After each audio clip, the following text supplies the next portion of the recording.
Hello and welcome to the latest webinar in our Retail X e-commerce world review series, which is taking place this week.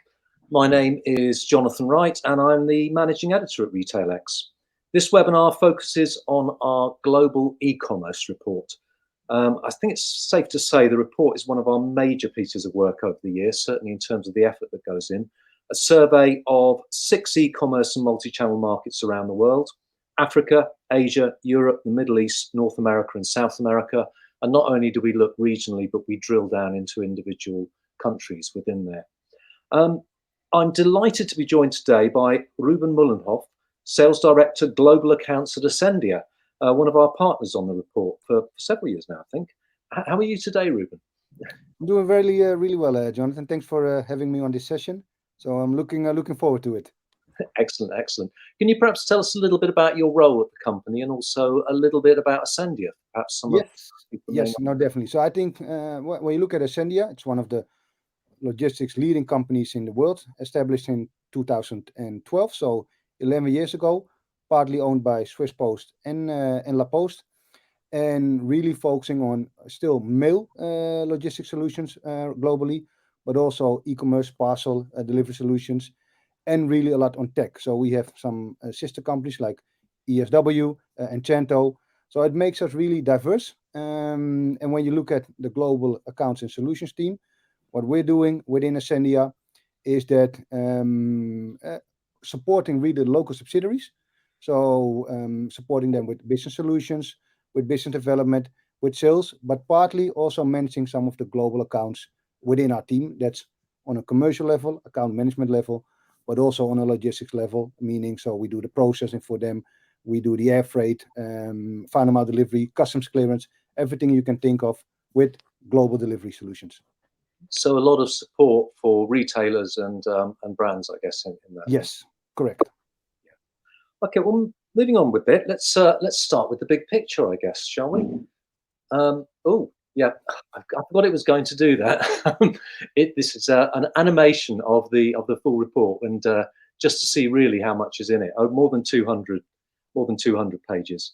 So, in the global context feature, which is one of the main sort of intros to this report, we talk about e-commerce, multi-channel retailing becoming, I think certainly in North America and Europe, very mature industries now. That's not to say there aren't big opportunities for growth outside, notably in Africa, for instance, which we'll come to later. But I do think that the sector in many respects is moving to a phase that you could describe as kind of maturity and more about doing things well than looking at huge expansion. Is that how you see things, Ruben, or am I a little bit off there, do you think? No, well, I would say yes. Partly, I do agree. So it's really making your business really, I would say, sustainable, which is an important word nowadays. It really is important to promise what you do it well. So making it stable, but still think there are a lot of growth opportunities. So it's not only about doing things right, but still developing. So as an example, yes, North America, Europe are really established countries in or regions in e-commerce, but still a lot of opportunities. So when you look at, for instance, the US market, there are still a lot of companies that aren't benefiting currently from all the consumers you can have in Europe. So we have some big companies, also we as Asendia as them as a customer shipping to Europe, but still I would say that mid-sized market within the US still has a lot of opportunity to grow to Europe, but also the other way around. I think when you look at Europe as well, let's say as a continent, as an e-commerce market, we're getting stronger and stronger intra-Europe. So companies in the Netherlands, company in Germany, company in France, companies still or are selling more and more to other countries within Europe. But looking outside of Europe, that's not only to the US, that's to Asia, that's to, for instance, the Middle East. That's still, I would say, a huge potential for a lot of companies. I think we're going to get off this animation in a minute. It's getting a little bit distracting there. I think you get the idea. There's more than 200 pages. One point that I'd like to get into here is this idea that retailers particularly are very customer facing. And Whereas maybe other parts of the digital sector are perhaps still a little bit more about being very acquisitive. Again, is that how you see things? And by acquisitive, I suppose I mean trying to get new customers, grow market share very rapidly at that kind of phase. Is that how you see things, or again, are there nuances there? Well, so I get what you're saying, but I believe it always needs to be a combination. So you need to be customer facing, looking at, for instance, all the social media nowadays. If you do something wrong, you probably have like only a couple of minutes to react or respond on that, because otherwise it's already somewhere in the online. So that customer facing part needs to be really important. But you also need to look at new customers and need to look at how can I develop further, not only new customers, but also new solutions, new options for consumers, for customers. So I think really it needs to be a combination of both. Okay, no, that's very clear, and I think yeah, probably correct there. In fact, I would agree with you. Let's move on a little bit, then we'll get through the through that one. We've talked a bit about differences there, and there are significant differences in regions. And now, looking at these charts, for instance, it's probably a little bit difficult to tell from here, but to contrast just two regions there on demographic terms, 28% of Africans belong to Gen Alpha, whereas the equivalent figure for Europe is 11%. When you're turning to internet users who also shop online, the figure for Europe is 66%, whereas for Africa, you're looking at 32%. When we're talking about these kind of opportunities for growth and these opportunities for expansion, are these the kind of differences between regions that you see that lead to opportunities, Ruben?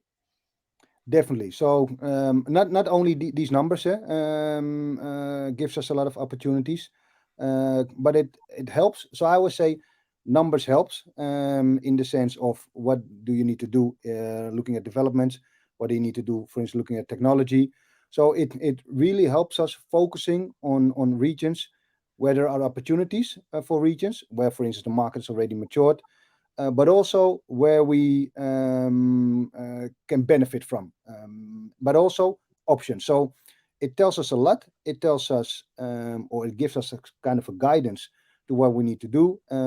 Just as an example, looking at the different markets, looking at the difference in demographics, we see already, and I'm going to take Europe as an example because we already have a lot of differences within Europe. So when I look at, for instance, the market in Italy, it's still really common to have a home delivery, to have cash on delivery, so people paying at the door when the delivery takes place. Where, for instance, when you look at a country like the Netherlands, we probably think, okay, that doesn't exist anymore. Why would you pay upon a delivery if you can pay already online with a credit card or with PayPal or whatever? So that really gives us the guidance to develop specific solutions for specific countries. The same, for instance, when you would ship from the US to Europe, one important thing, in our opinion, is that as a consumer, you don't need to worry about anything happening after your purchase. So you do a purchase online, it means that once you've done that purchase, you just want to have that parcel or that product delivered. That also means that what we sometimes still see in Europe is that once it comes into Europe, you as a consumer all of a sudden are surprised because you need to pay import taxes or duties, which, well, when I look at myself as a consumer, yeah, I would be really unhappy with it, putting it in nice words. So what we offer, for instance, within Asendia is a delivery duty paid option. It means you do the purchase online. For instance, in the US, you're living in France, you already pay duties and tax during the purchase. Sometimes you don't even know that because retailers can absorb that in their cost, but at least then the retailer pays it. The delivery comes, we clear it in Europe, and it gets delivered for you as, for instance, a French consumer. It looks like a domestic delivery. And I think all these kind of differences really helps us in developing the specific solutions which you need in specific markets.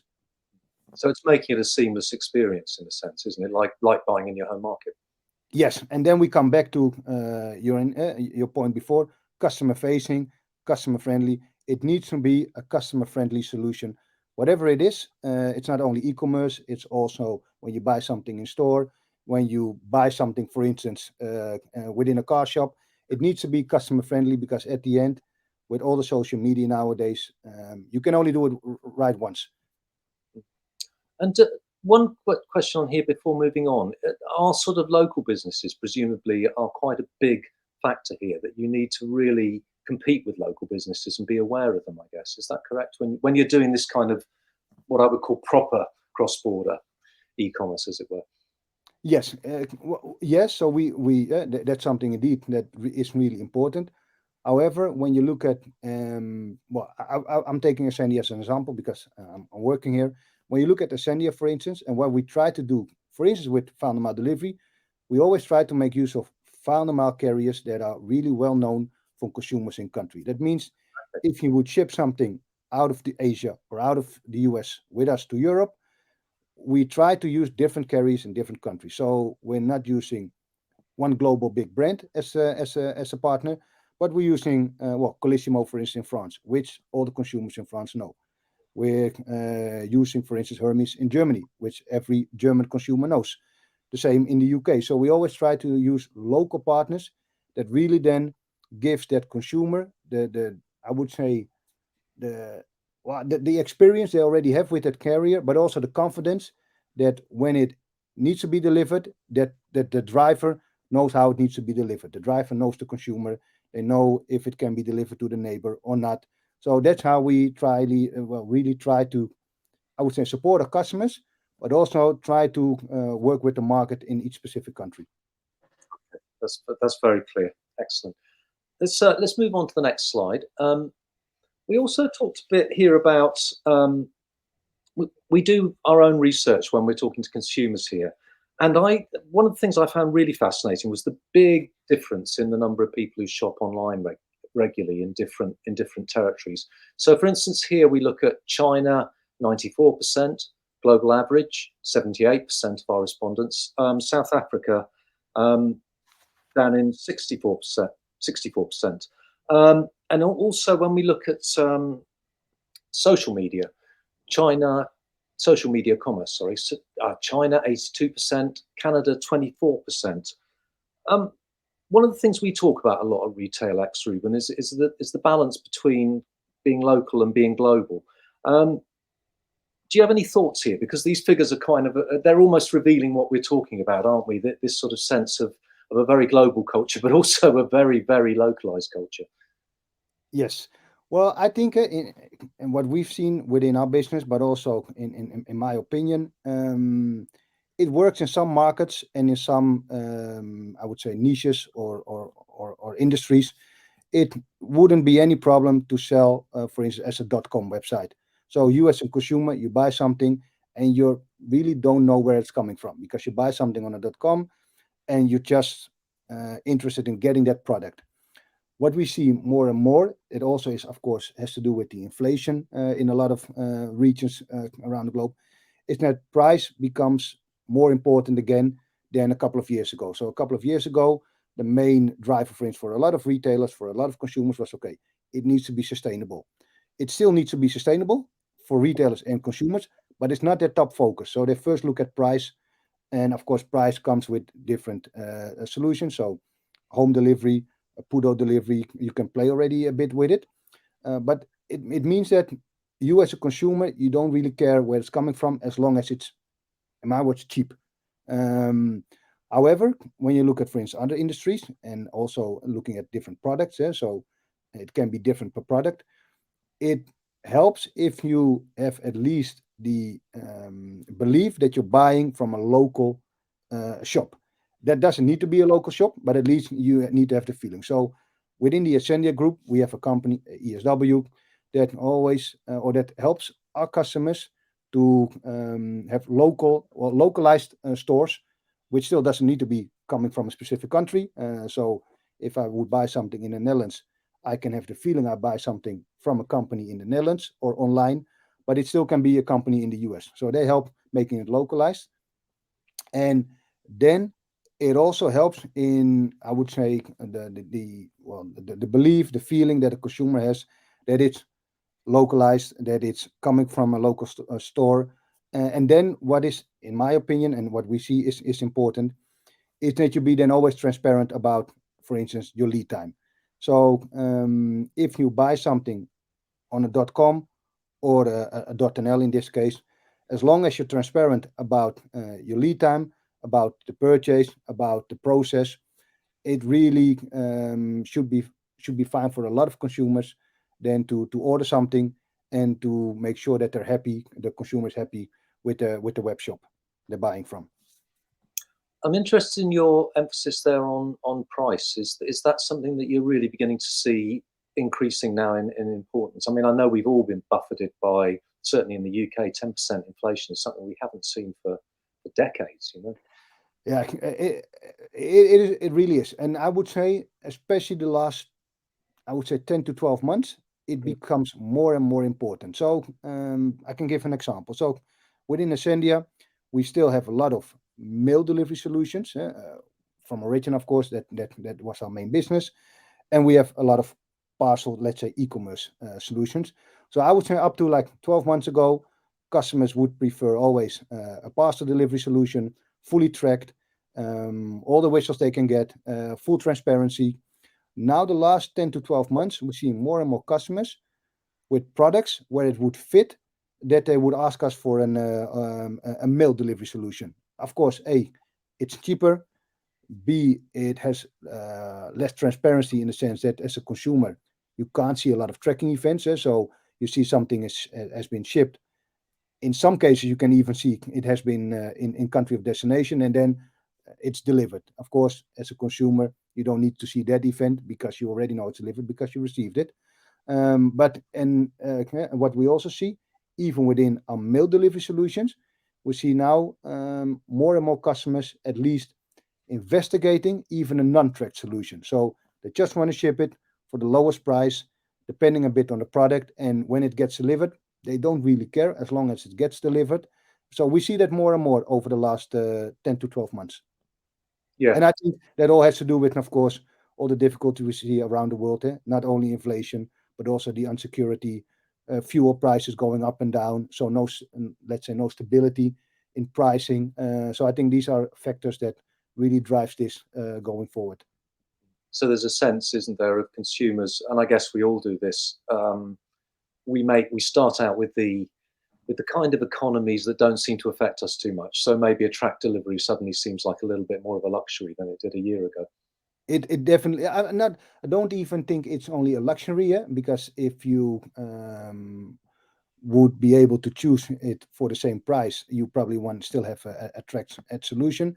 But I think it's more, and I'm not sure if that's really then the factor, but it's at least what we're feeling as retailers and as consumers. It's more a necessity now, having something cheaper because people still want to buy, not only online, but also in stores. But when you have less money to spend, it needs to come from something. And one of the first things that retailers do then, of course, is come to us, say, how can you do it cheaper? Hopefully for the same service.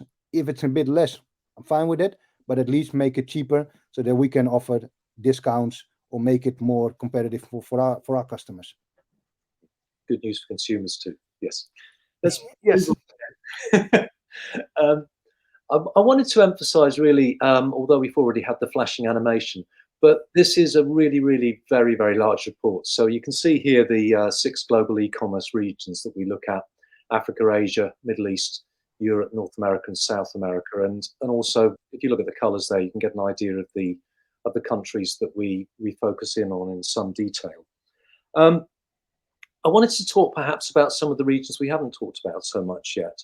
So if I slot through, for instance, to the Middle East here, looking beyond the region's immediate problems, its geopolitical influence is growing. We see that, for instance, in the way it's investing in sport, the countries such as Saudi Arabia.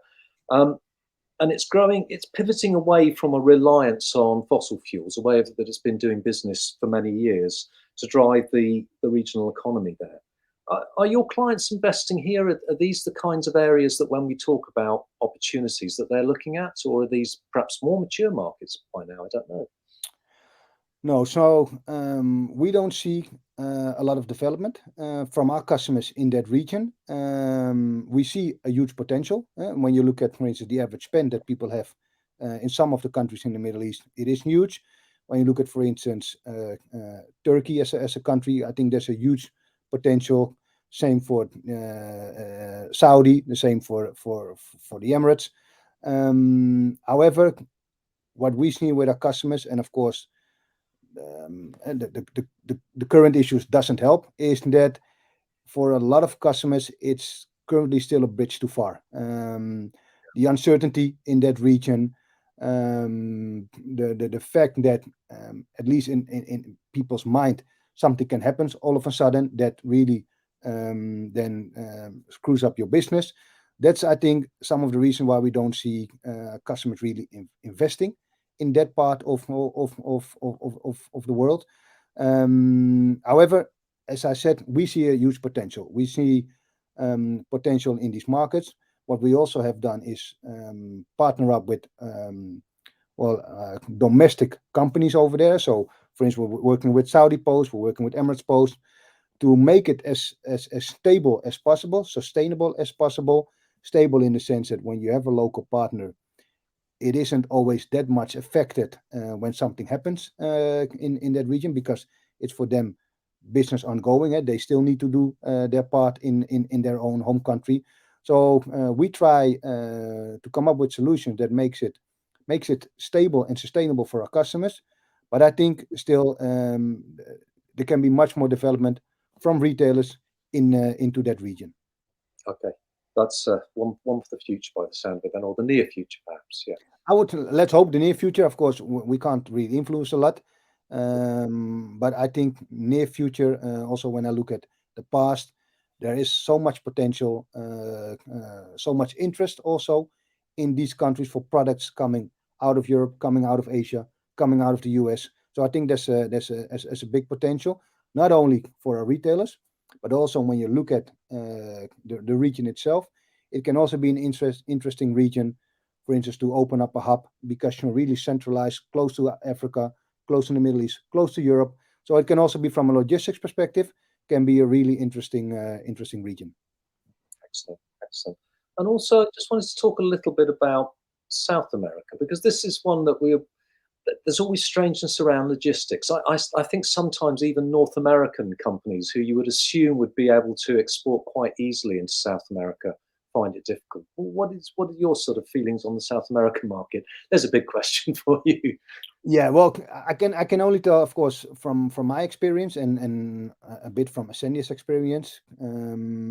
Unfortunately, we also still see it as really a challenging region. But it has mainly to do with the logistics, and let's say with the accessibility of these countries. So yes, there is a lot of interest from consumers in these countries.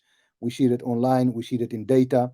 However, it's still complex, even for our customers in North America, to start shipping to Brazil and Mexico. The duties and taxes are really, really terrible. Well, I would say terrible, really high in these countries. Customs makes it difficult to, at least import e-commerce stuff and goods. And also, when you look at logistics or the final mile delivery solution, it's not so sophisticated as we would normally like to see. So it makes it really difficult. Also, when you look at, for instance, history, companies that tried to start up something in Brazil, in Mexico, failed, stopped again. So it is really still complex. And we also haven't got, I would say, the golden key to enter these countries, come up with a seamless solution and make it really easy. Excellent, excellent. And finally, there's a couple of areas that I wanted to highlight that we cover off in some detail in the report with features and so on. Logistics and sustainability. First up, sustainability. This is an area where Asendia have led the way. And I always think that the global report is a very interesting opportunity to look at what I would call global attitudes towards sustainability, because I think sometimes in Europe and North America, we assume that this is a concern of developed markets. But I was wondering if you had any thoughts on whether it's actually, with the climate crisis seeming to bite now, becoming much more of a concern around the world. So yes, so I still think it's a big concern. And when I look at Europe, we always have these discussions that we do so much in Europe, but then all the other continents or regions, they don't do anything. So why should we do anything? I think when you look at a lot of countries outside of Europe, but also within Europe, I think we can still do much more, but we do a lot within Europe. But also when you look in other countries, they do a lot compared to what they can do. I think we need to keep in mind that we're a bit far further ahead in development in the industry, for instance, than some countries in Asia or countries in South America. But I think when you look at the countries individually, they also do a lot to try to be as sustainable as possible. So I think that is really something to keep in mind. I think the more you can do yourself, I think the better it is. Although me as a consumer, I always find myself sometimes also in kind of I would say duality, in the sense that, okay, you want to buy something, it can be sustainable, it's more expensive, it can be less sustainable, then it's cheaper. What do you want? And then, to be fair, probably 5 out of 10 I would also go for the cheapest option. So that's always, I think, the difficulty we as individuals have. But I can, for instance, take Asendia as an example. I can be proud of working at a company that currently is 100% carbon neutral, and that's really end to end. So I think back in 2020 we were already far, but then we were only offsetting a part of our logistics chain. Back so last year, 2022, we were able to finally offset our whole supply chain. So really 100% carbon neutral. It doesn't mean, because I also sometimes get into the discussion with customers, yeah, but are you carbon neutral or carbon free? No, so we're not carbon free yet. That probably will take a while, because it means that you need to use different planes, use different delivery vehicles, even different fulfillment centers and warehouses. So we're not yet there, but at least we as Asendia are 100% carbon neutral, meaning we're offsetting all the emission we have within our chain. And I think that's something to be really proud of. We as Asendia, but I think also companies that also, because we're not the only one, of course, but also other companies that are able to at least be 100% neutral. Excellent, excellent. And also, obviously, with your sort of background in and your expertise in the logistics sector more generally, I just wanted to get, this was an area that obviously with the pandemic, the disruptions to logistics, to supply chains, etc. Then we had the war in Ukraine. There's been a lot of disruption in this sector. I just wanted to get a kind of a high level overview from you of where you think the sector is now. Have things settled down, or are there still challenges? What's going on, basically? Yeah, now unfortunately, I can't say that it's settled down, at least not in my opinion, and not what we're seeing. And of course, you mentioned already some of the stuff with the Ukraine. Now, of course, with the Middle East. So there's always something happening around the globe that has an impact on our business. And I'm now talking about logistics. What I think, what it did for us is that it made us really flexible and really quick in coming up with solutions. So taking the Ukraine as an example, we partnered up with Ukraine Post, not only because we believe they are really a great partner, but also because we believe investing, helping them, helps also at the end, hopefully, the Ukraine as a country. So we always try to come up with solutions that at least try to offset, or at least try to manage all the challenges we've seen around the globe. I think another challenge for a lot of retailers, not only retailers, but also logistics companies, is that, well, let's say the first couple of months from the pandemic, we were all a bit hesitated. Okay, what would be happening? Then we as logistics and e-commerce were really benefiting from it. It's strange to say, but we were really benefiting from the pandemic that happened, which I think also made it a bit unclear for a lot of retailers and companies of what that would do after the pandemic. So we gained a lot. We all had really great numbers during the pandemic, but then the pandemic stopped, and then all of a sudden we were all surprised with the fact that volumes dropped, revenue went down. So it also, again, we needed to be flexible. And okay, what did that mean in the past? What does that mean for your business? So also that means that you always need to be flexible in not only growing but also scaling down. So scaling down when it's necessary, and then try to scale down in the sense that it doesn't really hurt your people, and that you can keep working in an efficient way, that you can still make profit, and because at the end we all need to make money. So I think there's still a lot of challenges. Coming back to your question, no, I don't think it has settled down. And probably when you look at everything that's happening around the globe, I wouldn't say it's probably calming down and settling down in the next few months, because there are some challenges I think ahead, which also will have an impact on us as logistics companies, but also on our retailers. I think, and that's also the report. It's a global report. I think what does help for a lot of companies is that you do have a global view, because when you have a global view, when you have a global solution, not only as logistics but also as retailers, when you sell to different regions in the world, it means you can always um, hopefully level out if something happens, for instance, in your home market, but you're also selling to a region that is still growing, still benefiting, still having a positive environment. It helps then that you have different regions to play with and different regions to ship with, so that at least you can manage and try to manage the difficulties you will have in other markets. If you're focusing on one market and there are difficulties, it means you have a difficult time. Yeah. So you're building in a way forward or several ways forward. There's a little bit of contingency there, a little bit of Yes. little room Yeah. to spot. Yeah, lovely. Well, that's great. I think we're actually up to time there, Ruben. So thank you so much for your insights. Meantime, just a reminder that the Retail X e-commerce world review series is available to download. It's not just this webinar, but several. We will very shortly be launching the global report that you can see up there on the global e-commerce report. And there's a link on the screen to where you can go to download it. As ever, many thanks to those of you who are watching. We are very keen to hear your thoughts and your insights, and we will, hopefully, you will join us again at this time next year when we will have seen whether the predictions that we made in the report came true or not, where we got things wrong, where we got things right. And once again, Ruben, thank you very much. Thanks for having me, Jonathan.